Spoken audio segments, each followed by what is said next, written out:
नमस्कार, मेरा नाम है राहुल गर्ग और हमारे सामने यह प्रश्न है कि राजनीतिक की देह नैतिकता की आत्मा से विहीन हो चुकी है और ऐसा क्यों हो रहा है या हुआ है। यहाँ तक मेरा मानना है यह सब शुरू होता है जब हमारे भारत देश को आज़ादी मिली। आज़ादी मिलने के बाद हमारा भारत देश दुनिया का सबसे बड़ा लोकतंत्र बन गया और इस लोकतंत्र को संभालने की जिम्मेवारी थी हमारे राजनेताओं के ऊपर। और राजनेताओं को इस जिम्मेवारी के साथ संतुलन बनाने के लिए राजनीतिक शक्तियां प्रदान की गई और वहीं से यह सब शुरू होता है, क्योंकि राजनीतिक शक्तियां जब हमारे राजनेताओं को प्रदान की गई तब उनके अंदर लालच आन पड़ा। चाहे वो लालच हो ज़्यादा पैसों का, चाहे वो लालच हो ज़्यादा राजनीतिक शक्तियां पाने का, या फिर वो लालच हो अपने आप को दूसरों से बड़ा दिखाने का।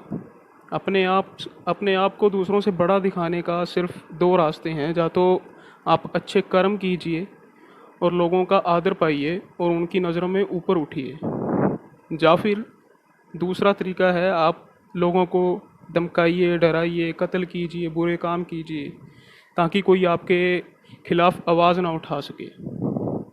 और मुझे कहने में ये बड़ा दुख होता है कि हमारे राजनेताओं ने दूसरा रास्ता अपनाया।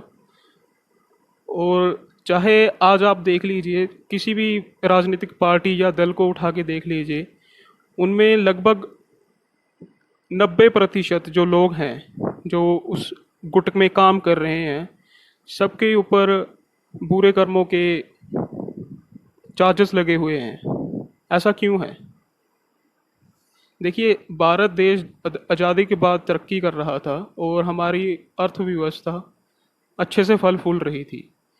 जब हमारी अर्थव्यवस्था बड़ी होती है तो भारत के पास ज़्यादा पैसा आया, हमारी सरकार के पास ज़्यादा पैसा था। वो पैसा उन्होंने कहाँ खर्च किया? अपने ऐशो आराम में, अपने अपनी संतानों को सब कुछ देने में, उनको एहसान फरामोश ज़िंदगी प्रदान करने में, और अपने अपने मतलब के लिए।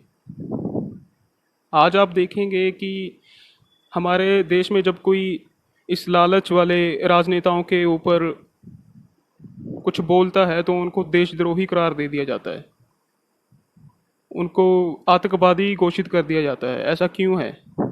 क्योंकि वो राजनेता नहीं चाहते कि कोई उनके खिलाफ आवाज़ उठाए।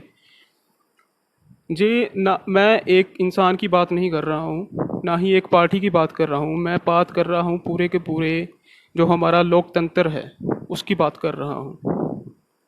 क्योंकि जब तक पूरा पूरा सिस्टम हम ऐसा नहीं बना देते कि लालच के ऊपर हम काबू पा लें, तब तक हमारी राजनीति ऐसे ही काम करने वाली है। धन्यवाद।